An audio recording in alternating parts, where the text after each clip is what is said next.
Hello friends, welcome to the UPSC analyser. तो आज हम 18 दिसंबर का इंडियन एक्सप्रेस डिस्कस करेंगे। If you are liking this analysis then please like share and subscribe. यहाँ पर first news the finance minister pulls up infra ministries for sluggish capex. तो यहाँ पर कैपिटल एक्सपेंडिचर में इन्वेस्ट करने की ज़रूरत है, जो कि नहीं हो रहा है। और अगर हमें इकॉनमी को रिवाइव करना है, इकॉनमी को स्टिमुलेशन देना है, तो कैपिटल एक्सपेंडिचर में यहाँ पर इन्वेस्टमेंट ज़रूरी है। तो यही बात यहाँ पर बोली गई है बाय द फाइनेंस मिनिस्टर। तो with pre budget meetings already under way, union finance minister Nirmala Sitharaman has pulled up infrastructure ministries for the sluggish performance on capital expenditure and asked them to step up productive spending to stimulate the economy। बाकी इस news item में कुछ भी important नहीं है। हम second discuss करते हैं 5x chief election commissioners weigh in. तो कल मैंने आपको बताया था principal secretary to the PMO ने एक नोट भेजा था टू द इलेक्शन कमीशन कि यहाँ पर एक इंटरेक्शन होगा जिसमें यहाँ पर इलेक्शन कमीशन को प्रेजेंट होना है। तो वैसा किया जा सकता था, नहीं किया जा सकता था, वो कल हमने डिस्कस कर लिया था।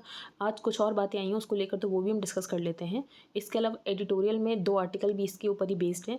तो at least 5 former chief election commissioners told the Indian Express Friday that the law ministry's letter to the election commissioner. तो यहाँ पर जो लेटर लिखा गया टू द इलेक्शन कमीशन कि यहाँ पर आपको एक इंटरेक्शन अटेंड करना है by principal secretary to the prime minister P K Mishra, was unacceptable है, पूरी तरीके से अनएक्सेप्टेबल है। इसकी वजह से जो यहाँ पर इलेक्शन कमीशन की इमेज है इंडिपेंडेंस की, वो इरोड होती है।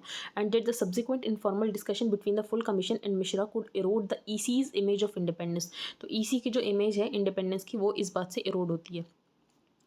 आगे चलते हैं हम। There is no room for instant justice in the country. अभी जो एनकाउंटर कर दिया जाता है कितना सही है। तो encounter should not happen, they are barbaric, there is no room for instant justice in this country. For example किसी केस में अगर एनकाउंटर हो भी जाता है, इंस्टेंट जस्टिस मिल भी जाती है, तो लोगों को खुशी होती है, लेकिन बेसिकली ये एक बहुत गलत प्रेसिडेंट सेट करता है। सब कुछ लॉ ऑफ प्रोसेस से मूवमेंट होना चाहिए, law should take its own course, ऐसे एक्स्ट्रा जुडिशियल किलिंग्स नहीं होनी चाहिए। तो they are barbaric, there is no room for instant justice in this country, law must take its own course and the person who is guilty must be tried in court and then punished in accordance with the law. तो यहाँ पर law के basis पर सब कुछ होना चाहिए। Instant justice आपको एक बार सही लगेगा, 2 बार सही लगेगा, लेकिन अगर यही नॉर्म बन जाएगा, फिर आपको इसके अंदर जो लेकुना है वो दिखना शुरू हो जाते हैं। आगे चलते हैं।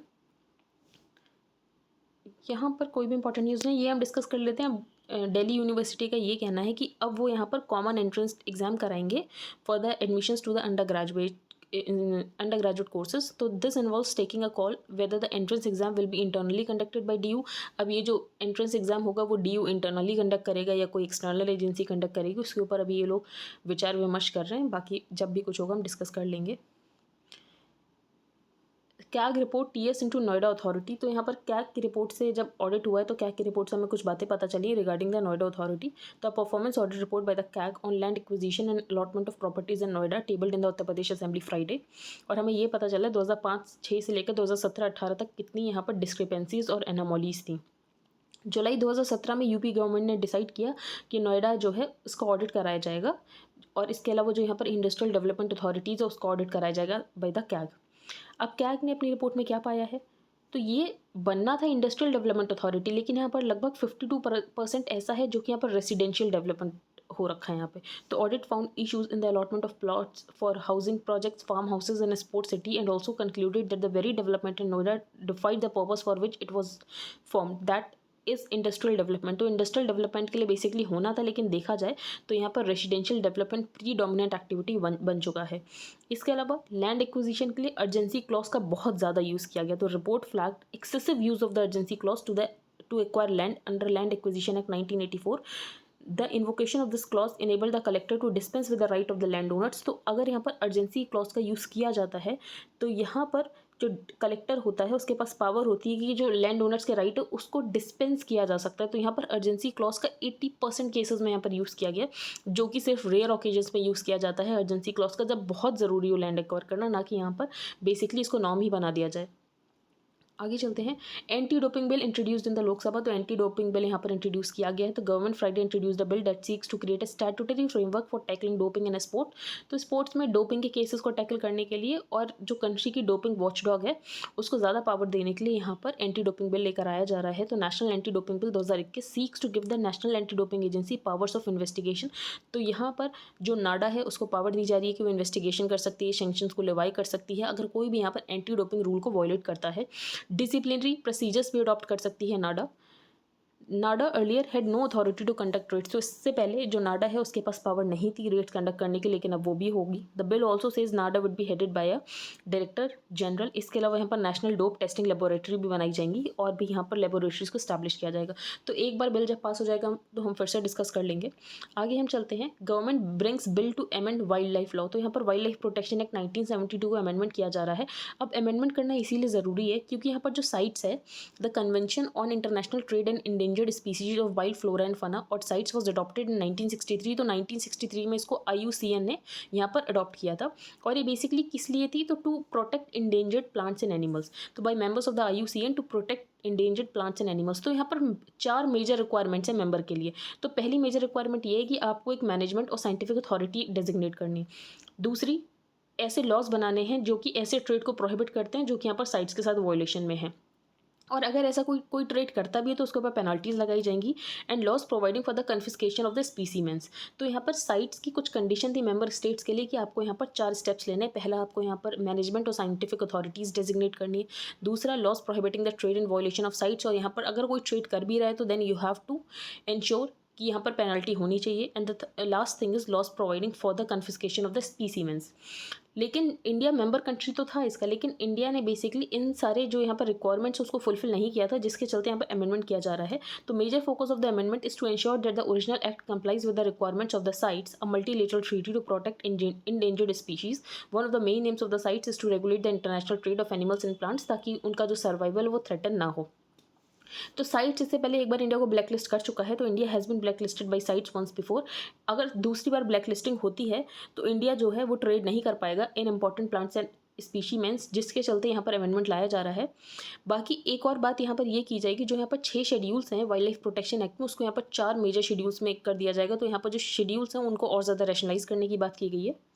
बाकी हम आगे चलते हैं, यहाँ पर बायोलॉजिकल डाइवर्सिटी बिल को बात की गई कि स्टैंडिंग पैनल को रेफर करो, ना कि सेलेक्ट कमेटी को। अब सेलेक्ट कमेटी को क्यों रेफर नहीं करने की बात की गई और स्टैंडिंग पैनल को क्यों रेफर करना है, तो select committee is formed for examining a particular bill and its membership is limited to MPs from one house. तो इसकी जो मेंबरशिप होती है वो एक हाउस के द्वारा ही होती है, और इसके अलावा जो इसके चेयरपर्सन होते हैं वो यहाँ पर MPs होते हैं फ्रॉम द रूलिंग पार्टी, जिसके चलते यहाँ पर उतना ज़्यादा डिस्कशन नहीं हो पाता और सब अपने यहाँ पर व्यूज़ को नहीं रख पाते। इसलिए यहाँ पर बात की गई कि इसको यहाँ पर आप स्टैंडिंग पैनल को रेफर करो, ना यहाँ पर सिलेक्ट कमेटी को। अब ये जो बिल है बायोलॉजिकल डाइवर्सिटी बिल, ये यहाँ पर बायोलॉजिकल डाइवर्सिटी एक्ट 2002 को अमेंड करेगा and it looks to relax certain rules in the BDA 2002 in order to fast track research and patenting. तो यहाँ पर जो फास्ट ट्रैक रिसर्च हो सके, पेटेंटिंग आसानी से हो सके, जिसके चलते यहाँ पर बायोलॉजिकल डाइवर्सिटी एक्ट 2002 में अमेंडमेंट किया जाएगा। तो अब BDA 2002 क्या है, तो The Biological Diversity Act 2002 was enacted by the Parliament to provide for conservation of biological diversity। तो यहाँ पर बायोलॉजिकल डाइवर्सिटी को कंजर्व करना है, जो भी कंपोनेंट्स हैं उनका यहाँ पर सस्टेनेबल यूज़ करना है, और इसके अलावा बायोलॉजिकल रिसोर्सेज से जो भी बेनिफिट है वो यहाँ पर सब तक पहुँचना चाहिए। तो biological diversity act 2002 was enacted by the Parliament to provide for conservation of biological diversity, sustainable use of its components, and fair and equitable sharing of the benefits arising out of use of biological resources and knowledge। आगे चलते हैं, तो यहाँ पर France की defence minister I हुई हैं। तो defence minister Rajnath Singh discuss military ties ways to boost the make in India initiative. तो मेक इन इंडिया इनिशिएटिव को बूस्ट करने की बात की गई। बाकी चाइना और पाकिस्तान से जो भी कंसर्न्स हैं उस बारे में बातचीत की गई। तो यहाँ पर फ्रांस का यही कहना है कि या तो वो कोलैबोरेट करेंगे इंडिया के साथ, इंडिया की डोमेस्टिक फर्म्स के साथ कोलैबोरेट करेंगे, या तो इंडिया में डायरेक्टली ही मैन्युफैक्चर करेंगे। बाकी इन्होंने ये बोला फ्रांस ने कि अगर आपको और भी राफेल चाहिए होंगे तो आप बोल सकते हैं, हम और भी राफेल आपको दे देंगे। तो अभी 36 राफेल आने थे, जिसमें से 33 आ चुके हैं, 3 बाकी हैं। आगे चलते हैं, अब जो कोवोवैक्स है उसको यहाँ पर WHO ने इमरजेंसी यूज लिस्टिंग दे दी है। तो WHO ने Friday issued an emergency use listing for NVX-CoV2373, ये कि कोवोवैक्स का ही नाम है। तो कोवोवैक्स को यहाँ पर WHO ने इमरजेंसी यूज लिस्टिंग दे दी है, और कोवोवैक्स को यहाँ पर बना रहा है Serum Institute of India under licence from Novavax. तो नोवोवैक्स की ही सब यूनिट है कोवोवैक्स। अब ये जो कोवोवैक्स है ये प्रोटीन बेस्ड कोविड-19 वैक्सीन है। तो Covovax is the first protein based covid vaccine option with demonstrated efficacy. तो ये तो हम नहीं पढ़ेंगे, बस ये प्रोटीन बेस्ड है, और बाकी ये जो है ये नोवोवैक्स की ही सब यूनिट है, और WHO ने इसको इमरजेंसी यूज लिस्टिंग दे दी है। तमिलनाडु ने अपना स्टेट सॉन्ग डिक्लेयर किया, तो वो भी हम देख लेते हैं। तो Tamil Nadu government has declared Tamil Thai Vazhthu a prayer song sung in praise of mother Tamil as the state song. तो ये आपको पता होना चाहिए। आगे हम चलते हैं, अब येलो जर्नलिज्म क्या होता है?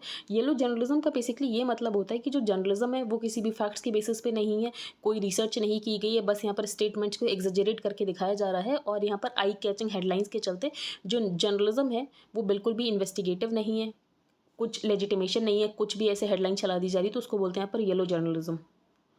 आगे चलते हैं बकलिंग, तो ये इलेक्शन कमीशन के बेसिकली ऊपर ही है। तो constitutional democracy is held as much by its individual and separate institutions as by the terms of the relation with each other.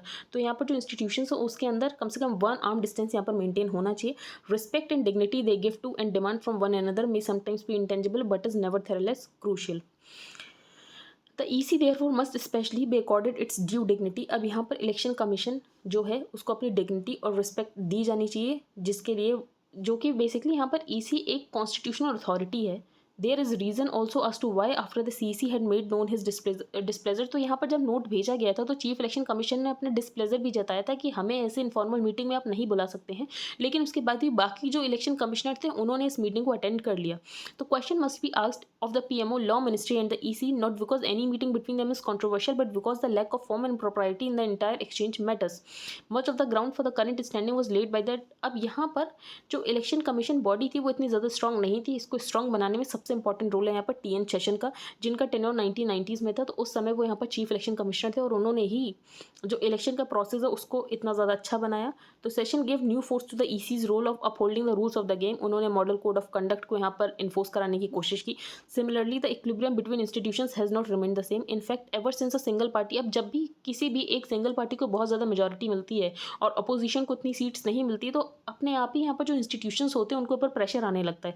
तो there has been mounting pressure on unelected institutions to bend and bow to the elected and their mandate. तो यहाँ पर उनको दबाने की कोशिश की जाती है, तो जो कि देखने को मिल भी रहा है इलेक्शन कमीशन के केस में। आगे हम चलते हैं। अब ये जो आर्टिकल लिखा है ये यहाँ पर एक्स चीफ इलेक्शन कमिश्नर ने लिखा है। तो PMO समनिंग और inviting not just the CEC but full bench is in violation of the constitution. तो यहाँ पर जो नोट भेजा गया और यहाँ पर इलेक्शन कमीशन को यहाँ पर बुलाया गया फॉर द इनफॉर्मल इंटरेक्शन, तो ये वॉल्यूशन ऑफ द कॉन्स्टिट्यूशन है, क्योंकि यहाँ पर इलेक्शन कमीशन एक इंडिपेंडेंट बॉडी है। Let alone the PS to the PM। तो यहाँ पर प्रिंसिपल सेक्रेटरी को तो छोड़ो, यहाँ तक कि प्राइम मिनिस्टर भी नोट नहीं भेज सकते उनको आने के लिए। Can you imagine the PS to the PM issuing such summons to the CJI। अब यहाँ पर जो प्रिंसिपल सेक्रेटरी है क्या वो यहाँ पर CJI को समन भेज सकते हैं कि यहाँ पर हमें जुडिशरी से रिलेटेड कुछ रिफॉर्म्स डिस्कस करने हैं तो आपको यहाँ पर इनफॉर्मल मीटिंग में आना है? नहीं, अगर वो ऐसा करेंगे तो उनके ऊपर कंटेम्प्ट ऑफ केस हो जाएगा, कंटेम्प्ट ऑफ कोर्ट हो जाएगा। तो transparency is the key word hair and perception of transparency is equally important. तो ट्रांसपेरेंसी मेंटेन है वो तो है इंपॉर्टेंट, लेकिन सबसे ज़्यादा इंपॉर्टेंट ये है कि लगना भी तो चाहिए कि ट्रांसपेरेंसी मेंटेन है। Now let us talk about the protocol, though that is secondary. The CEC जो है is very high in the warrant of precedence. तो यहाँ पर चीफ इलेक्शन कमिश्नर की अगर प्रेसिडेंस में देखो तो रैंक 9th है, और यहाँ पर जो प्रिंसिपल सेक्रेटरी PM है उनकी यहाँ पर रैंक 23rd है। अब यहाँ पर जो ECI है, ECI की जो एडमिनिस्ट्रेटिव मिनिस्ट्री होती है वो होती है यहाँ पर यूनियन लॉ मिनिस्टर। तो the important thing is that the union law minister who heads the ECI's administrative ministry and sanctions our budget visited the ECI thrice in 4 months। तो यहाँ पर जो लॉ मिनिस्टर होंगे वो यहाँ पर ECI के पास जाएंगे, कुछ भी डिस्कशन करना होगा, ना कि यहाँ पर ECI को इन्वाइट किया जाएगा कि आपको लॉ मिनिस्टर ने बुलाया है and they have to discuss some issues. ऐसा नहीं होता है। तो यहाँ पर आई होप आपको समझ आ गया हो कि ECI की इंडिपेंडेंस को मेंटेन करना बहुत ज़्यादा ज़रूरी है। ये आर्टिकल हम डिस्कस नहीं करेंगे। Repeal and reform not so sweet, ये जो WTO ने बोला जो इंडिया यहाँ पर शुगर सब्सिडीज़ देता है वो इनकन्सिस्टेंट है, तो इसके बारे में हम एक्सप्लेन सेक्शन में डिस्कस करेंगे। यहाँ मुझे इसमें ज़्यादा कुछ इंपॉर्टेंट लगा नहीं। आगे चलते हैं। Russia tells NATO to leave Eastern Europe. तो रशिया ने बेसिकली नेटो को यही बोला कि ईस्टर्न यूरोप जो कि यहाँ पर फॉर्मर USSR का पार्ट थे, आप उनसे दूर रहो। और एक और कंडीशन ये रखी कि यूक्रेन को आप यहाँ पर नेटो का मेंबर मत बनाना। तो Russia said on Friday it wanted a legally binding guarantee that the NATO military alliance would give up any military activity in eastern Europe and Ukraine part of a wish list of ambitious security guarantees. तो basically ये चाहते हैं कि इनको ये security guarantee दी जाए कि यहाँ पर नेटो का पार्ट जो है ईस्टर्न यूरोप को नहीं बनाया जाएगा, जो कि पहले यहाँ पर USSR का पार्ट हुआ करते थे। अब यहाँ पर ऑस्ट्रेलिया की पार्लियामेंट ने एक लेजिस्लेशन को अलाउ कर दिया है for limited right to assisted suicide. तो यहाँ पर कोई टर्मिनली बहुत ज़्यादा इल है या क्रॉनिकली बहुत ज़्यादा इल है, तो यहाँ पर उसको ये राइट मिलता है कि असिस्टेड सुसाइड वो कर सकता है। तो Australia's parliament has approve legislation that will allow chronically or terminally ill people to stipulate their will to die in tightly defined circumstances. अब म्यांमार में सिविलियंस अपने आप को यहाँ पर ट्रेन कर रहे हैं मिलिट्री के अगेंस्ट यहाँ पर लड़ने के लिए। तो at a secret jungle camp in Myanmar's eastern Karen state, a fitness coach and other civilians are training with armed ethnic guerrillas to fight back against the country's military take over. आगे चलते हैं, JCP prescription for data bill. तो यहाँ पर joint committee of parliament ने क्या यहाँ पर प्रिस्क्रिप्शन दिया फॉर द डेटा बिल, तो वो हम देख लेते हैं। तो सबसे इंपॉर्टेंट बात ये बोली गई है, जो सोशल मीडिया कंपनीज यहाँ पर इंटरमीडियरीज नहीं है उनको यहाँ पर कंटेंट पब्लिशर्स माना जाएगा, और उनके प्लेटफॉर्म के ऊपर जो भी कंटेंट होस्ट होता है उसके लिए वो रिस्पॉन्सिबल होंगी। अब यहाँ पर कौन कौन से रिकमेंडेशन है कि अब इसके अंदर जो डेटा बिल है उसमें यहाँ पर नॉन पर्सनल डेटा को भी इंक्लूड किया जाएगा। तो की recommendation that changes the nature of the bill itself is for the inclusion of non personal data. अब नॉन पर्सनल डेटा और पर्सनल डेटा में यहाँ पर डिफरेंशिएट करना डिफिकल्ट होता है, इसीलिए यहाँ पर जो सिंगल अथॉरिटी डीपीए वही यहाँ पर दोनों चीज़ें हैंडल करेगी, यहाँ पर पर्सनल डेटा और नॉन पर्सनल डेटा। बाकी यहाँ पर जो भी कंपनीज उनको 24 महीने का टाइम दिया जाएगा कि यहाँ पर जो भी प्रोविजंस हैं उन सबको आप अप्लाई करना शुरू कर दो। तो सोशल मीडिया लाइबिलिटी वो मैंने आपको बता दिया कि यहाँ पर जो भी सोशल मीडिया प्लेटफॉर्म्स इंटरमीडियरीज नहीं है वो रिस्पॉन्सिबल होंगी for the content that is hosted on the platform, और उसके लिए वो कंटेंट के लिए अकाउंटेबल भी होंगी। Penalty, the committee has recommended a fine up to ₹15 crore. तो यहाँ पर 15 करोड़ या 4% of the total global turnover का फाइन लगेगा, और यहाँ पर 3 साल की सज़ा होगी अगर ये जो नॉर्म से इनको नहीं माना जाता है। टाइमली अलर्ट, अगर कोई भी डेटा ब्रीच होता है तो यहाँ पर 72 घंटे के अंदर अंदर यहाँ पर डेटा प्रोटेक्शन अथॉरिटी को बताना है। अब ये सब क्यों फैक्टर्स लेने की ज़रूरत पड़ी, तो जैसे जैसे यहाँ पर इंटरनेट ग्रो हो रहा है बहुत सारा डेटा कलेक्ट किया जाता है बाय द कंपनीज, और फिर उसके बाद डेटा कलेक्ट करने के बाद वो हमें टारगेटेड एडवर्टीजमेंट्स दिखाते हैं। लेकिन कंपनीज डेटा तो कलेक्ट करते हैं लेकिन हमारे कंसेंट के बिना करते हैं। उसके बाद अगर डेटा ब्रीच हो भी जाता है तो वो उसकी कोई रिस्पॉन्सिबिलिटी नहीं लेते हैं। तो to hold such companies accountable the government in 2019 table the personal data protection bill for the first time. आगे हम चलते हैं, रमना काली टेम्पल, तो ये बांग्लादेश में है। जब यहाँ पर पाकिस्तान ने जेनोसाइड करना शुरू किया था बांग्लादेश के ऊपर, तब इस यहाँ पर टेंपल को डिस्ट्रॉय कर दिया गया था। अब ये टेंपल को वापस से रीबिल्ड किया गया है। तो on Friday president Ramnath Kovind inaugurated the reconstructed Ramna Kali temple in Ramna, और ये ढाका का ही पार्ट है। अब रमना काली टेंपल के बारे में कुछ हिस्ट्री जान लेते हैं। तो 17वीं सेंचुरी में ढाका प्रोविंशियल कैपिटल थी मुगल एम्पायर की, और ये जो टेंपल है ये यहाँ पर मुगल के टाइम पीरियड में ही बनाया गया था। तो after Dhaka passed under British rule in 1858 a race course and boulevard were built in Ramna, ये तो इंपॉर्टेंट नहीं है। The temple dedicated to the goddess Kali, तो ये टेंपल यहाँ पर काली गॉडेस को डेडिकेट किया जाता है, और ऐसा माना जाता है कि मुगल पीरियड के दौरान बना होगा। जो टेंपल है वो यहाँ पर हिंदू सेक्ट के द्वारा बनाया गया है, पर किसने बनाया है ये आइडेंटिफाई करना डिफिकल्ट है। हाउएवर ये सेकंड ओल्डेस्ट हिंदू टेंपल है बांग्लादेश में। जो सबसे ज़्यादा ओल्डेस्ट टेंपल है बांग्लादेश में वो है धाकेश्वरी, तो यहाँ पर ये सेकंड ओल्डेस्ट और सबसे ओल्डेस्ट है धाकेश्वरी। आगे चलते हैं, how to read WTO panel's adverse report on India sugar subsidy. तो यहाँ पर ऑस्ट्रेलिया, ब्राज़ील और ग्वाटेमाला ने कंप्लेंट किया था जो इंडिया सब्सिडीज़ देता है शुगर को लेकर वो इनकंसिस्टेंट है रिगार्डिंग द WTO रूल्स। तो यहाँ पर WTO की एक रूलिंग आई है। तो panel setup by the dispute settlement body of the WTO has rule against India sugar subsidies. तो यहाँ पर रूल किया गया अगेंस्ट इंडिया शुगर सब्सिडीज़, और इंडिया जो यहाँ पर शुगर सब्सिडीज़ देता है वो यहाँ पर इनकंसिस्टेंट है। WTO panel on July 11, 2019 Australia, Brazil and Guatemala complaint about support eligibly provided by India in favour of producers of sugar cane and sugar. तो यहाँ पर जो FRP दिया जाता है वही यहाँ पर बात की गई है कि वो यहाँ पर इनकंसिस्टेंट है।